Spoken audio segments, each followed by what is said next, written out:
Good morning as we go to the Chitas of today. Holding on chapter 21, verse number 10.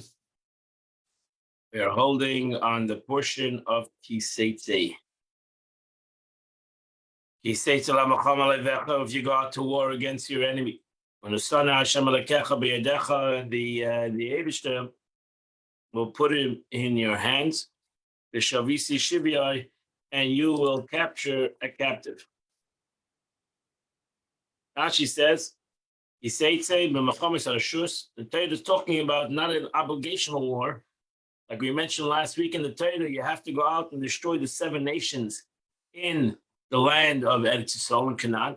Over here, the Torah is talking about not an obligational war. In a war that you don't have to, per se, go to war, but making service to you, etc., other kinds of situations. So since in reference to obligation war, you're not allowed to keep anybody alive. So how can you capture a captive? It's a war of obligation where you need to eradicate the 7 nations that are in Israel. Then you cannot be talking about such a war. He'll take a captive. The double language here includes Canaanites in their midst, even though they are from the 7 nations. But if you see amongst the captives a beautiful woman, and you're a soldier, you're in war, and you see this beautiful woman and you have a desire in this woman. You'll take it for a wife. Now she says, Eishes, you'll see it, Eishes is the woman, a married woman, even a married woman. Not that the commandment to take a wife. Scripture is permitting this marriage, is speaking only against the evil inclination, which drives him to desire her. For the Holy One, blessed be, he says, would he not permit her to him, would take her illicit. The Torah teaches us, however, that if he marries her, he will ultimately come to despise her. As it says after that, if a man has 2 wives, one a beloved and one he despises. Moreover, he'll ultimately father through her a wayward, a rebellious son. For this reason, that's why these 3 laws are put together in the same place. You'll bring her into the house, cut her for hair, and let her nails grow. Why? Sarash says you're doing all this, so she should be repulsive. Why are you marrying her? Why would you marry this woman? Take off her garments of captivity. And she'll sit in your house. She'll cry for her father and mother. A month. If you still have this yearning and this desire for this woman, then after that month, you'll marry her. And she'll be for your wife. So take off her attractive captors, for they were pretty close. Why? What was the woman doing at war? Because the Gentile women adorned themselves during wartime in order to seduce other enemies. They wanted, that was one of their, especially with the Jews, they knew Bilam advised the nations that was a good thing to do, to make sure the Jewish people will be not favorable in the eyes of God, is that they would have prohibited relationships. So they used to dress the women up so that they would get dressed and go out and entice the men to live with them. Yoshbe Secha, and he sits in your house. She sits in your house, in the house you use. Upon entering, he'll stumble upon her. Upon leaving, he'll stumble upon her. You can't put her in a different house. You got to put her into the house. Why is it so necessary? Rashi, because the Israelite woman, this man's wife, should be happy, and this Gentile woman should be sad. She should be stricken, this, and then your wife should be happy. Don't try to bring upon your wife something that she shouldn't have. So therefore, the Torah says, if you're not going to love her, you're not going to want to marry her, Meshilach l'nafsha, you have to let her free. She's not your slave because you took her as a wife. You're not allowed to have any. You're not allowed to afflict her. You're not allowed to keep her as a servant because you pained her.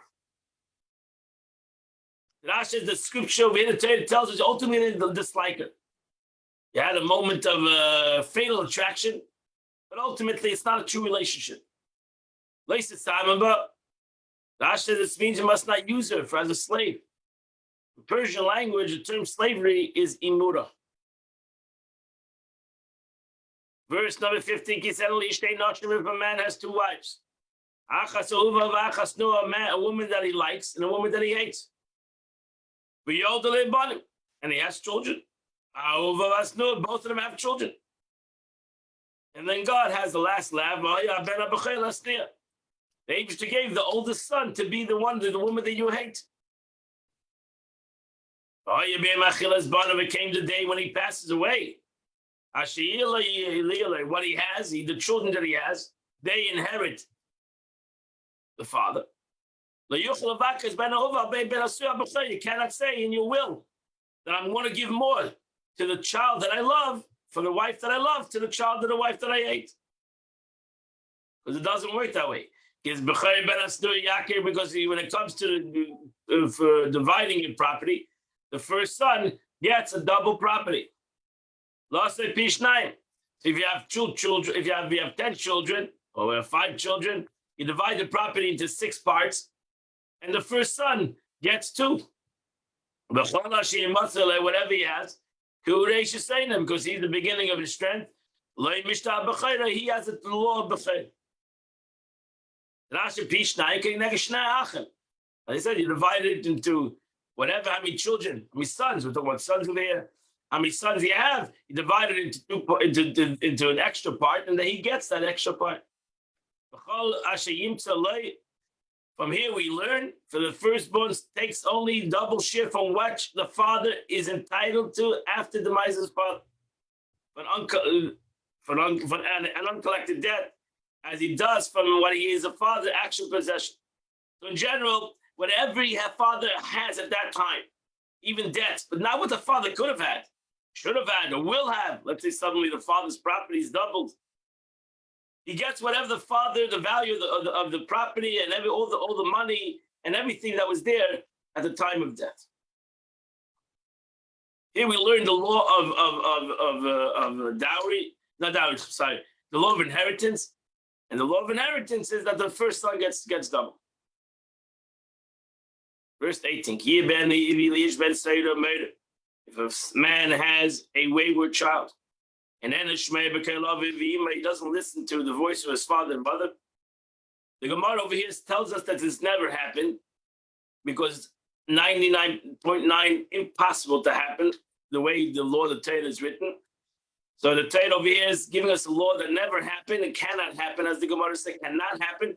So therefore, it's a law that we learn from more than it's an actual law that can happen.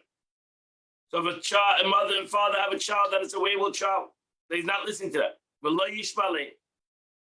Rashi first asserted means son, and went to the path. Murder, what means murder? Rebellious. He doesn't listen to his father. The Yisroel say they must warn him in the presence of 3 people. People not to 3 people not to steal, not to eat certain quantity of meats, and drink certain quantity of wine. So this is all the concept of a Seder murder. He has to do certain things. They must have him flogged by the court. Talmud Gemara and men's read, they must warn in the presence of 2 witnesses and have him flogged in the presence of 3 judges. The wayward rebellious son incurs punishment only if he steals money from his father, consumes at one meal a tatamar, a weight equal to half a manna of meat, and drinks at the same meal a half a lug of wine, and is said, referred to him, a glutton and a guzzler, Zayla v'sayvet. And elsewhere it says, do not be among the wine guzzlers. among the gluttonous eaters of meat, which indicate that the term guzzler refers to wine and glutton refers to meat. The way Rebel's son is executed on account of what he will become of him. At the end, the Torah penetrates to his ultimate intention. Eventually, he'll squander his father's money, seek what he has become accustomed to find it, and stand in a crossroads and rob people, killing them, thereby incurring the death penalty. So the Gemara said, the Torah says, let him die innocent of such crimes, than die guilty of such crimes. His father and mother will take him. They'll bring him to the court. They'll shine to the gates of his city. They'll tell the elders of his city. But our son is a wayward, a rebellious child. He doesn't listen to our voice. He's a glutton and a guzzler. And the men of the city will pelt him with stones. While Mason, he will die. Also, here we learn, the Gemara learns it has to be the father and the mother. That means it's a very, very peculiar law. It has to be both the father and mother. It has to be, as it says, where can you have a situation, a father and mother both want to bring this child? It is 100% impossible, such a situation. Because then they're going to stone him. Which father or mother is going to take a child to court to get stoned? And they have to do it. You'll take the evil away from yourself. So Rashi said it before already. Whenever it says the Kol Yishmo V'Yiro, teaches us that needs to be announced, needs to be achraza, mikasher achraza. You need to have a public proclamation announcing so-and-so has been stoned as a wayward son. And that's the three laws that we just learned in the Torah: the law of a fast toyar, a captive, a beautiful captive, the law of inheritance, and the law of a wayward child. Now we come to the Chitas of Tanya today. Today we are in the middle of chapter 12 of Tanya, chapter 11, chapter 12th letter, of Tanya. The Rebbe is teaching us, the Alter Rebbe is explaining us the power of a mitzvah and the power, especially the power of tzedakah, tshuva and tzedakah. This refinement itself of good over evil will also take place through a manifestation of divinity below. Just as the refinement as a whole is accomplished through our actions and efforts throughout the time of exile, so too the actual final result for the revelation of godliness in the world. With a great illumination, immense effulgence, immense light. As it's written, it's there, the Rambam writes, when Mashiach comes, the earth will be filled with the knowledge of God. And the glory of God shall be revealed. And this is when these expressions, the Torah is telling us general expressions of us and love, what will be in the world to come. In the time of the world to come, the good will be refined and elevated from the evil through the revelation of godliness that will be then manifest. Guarding man, terrestrial man that is in this world. Every time of finding, every time that he could do this thing, which means zut tefillah, whenever he can find a time to rectify himself, to elevate himself, to purify himself, especially through prayer, or other times designated to seclude oneself with one's maker. every individual in proportion to his deeds, you merit to this refinement. Alter Rebbe says you don't have to wait for Mashiach to bring about a revelation in your life and to bring about refinement in your life. We all can do it right now. That when you dive in the times of prayer, elevate yourself. When the times of learning, learn for the sake of heaven. Don't learn for other reasons. Learn for the sake of heaven. So the divine revelation that permeates the soul enables him to refine and elevate the good from evil. Right now, we can elevate the good from evil. And so too, just like it's accomplished through davening, through prayer, through learning, l'shma, it also can be accomplished through charity. As I mentioned before, the Gemara, the Rebbe said this Gemara, Rabbi Eliezer said, I would always give a coin to a poor man, and then I would go to pray. So the Hebrew word tzedek, as it says, through tzedek, I will behold your face. So the Hebrew word tzedek literally means righteousness, but shares a common root to tzedakah. By prefacing prayer with tzedakah, tzedek, one granted that during his prayer, a spiritual perception and that penetrates to the innermost aspect of godliness, your countenance, your face.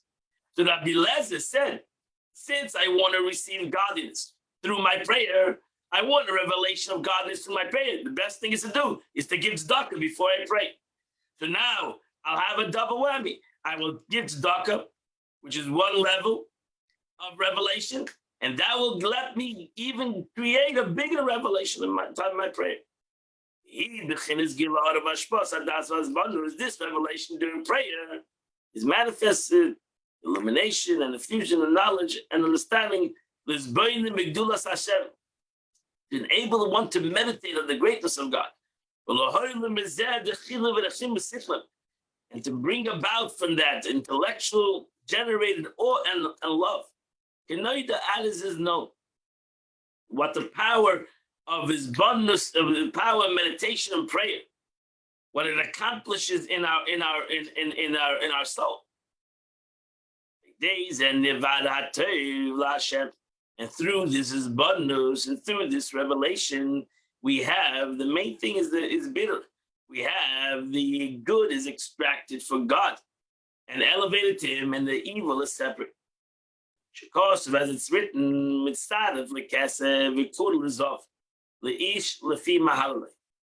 crucible is refined silver, and the melting pot is for gold, and the man is refined according to his praise. So the Alter Rebbe over here, the verse compares the making of gold. You have to make gold, you have to take it away from the bad, and so to silver. So you have to refine it, and that's why there's many levels of gold, because there's many ways and levels of refinement to find the pure gold. It's not so simple to have gold. It has to go through a deep refining. And then he puts the same thing that so too man. How do you refine man is through his praise. Pirush lefihi lulai as emek ba'im kadas. The Alter Rebbe says it means according to his praises of God during prayer, we're profound knowledge. So when a person prays in his davening and with his knowledge, that he's davening with his abundance, he's davening with great understanding of his of the meaning of his davening, and that creates lahoylin, so that refines him and separates the good from the bad. And what happens with that? Lahoylin dechila v'nechima, in order to beget awe and love of God. That's the way, the best way we can extract the good, and the evil will be separated. Kibir pirush, as it's known. I'm sorry. Kibir upirush asigim akesav azov b'mitzvah v'kud. And just as the dross, the negative, the junk is separated from silver and gold in the kirkabul or the melting pot. So just like the pasuk says, just like you want to get pure gold, you want to have beautiful silver, it has to go through refinement. so too a human being needs to have time of self-refinement to be able to bring out the good over the bad. And that happens during davening. If I daven and I want to reveal my soul, I want to reveal the good and separate it from the negativity of myself, I can accomplish it by his bonus, by my contemplation, understanding the greatness of God and who I am praising. And the best way to do that, Rabbi Eliezer says, is if you want to accomplish that, is to give some tzedakah before you try to do that. Because by uplifting another person, the Eibishter helps us uplift ourselves. So by uplifting another person that doesn't have something, the Eibishter says, okay, you want to be uplifted? I will help you. Just like you help somebody else, I will help you. And that completes the Tanya of the day. Today is the 8th day of the month, which is chapter 44 to chapter 48. Chapter 44 to chapter 48 in your Tillim. Also today, the 3 chapters of the day. The 3 chapters that we do today is 22, 23, and 24. And you do the chitas of the day. I wish you all a good day. Midshem. Today at 10 o'clock, we'll learn Tanya together, 10 a.m., either at Chabad or on the Zoom number or on Torah Direct, Facebook Torah Direct. And see you 10 o'clock. For surely see you tomorrow at 8 o'clock. We'll continue.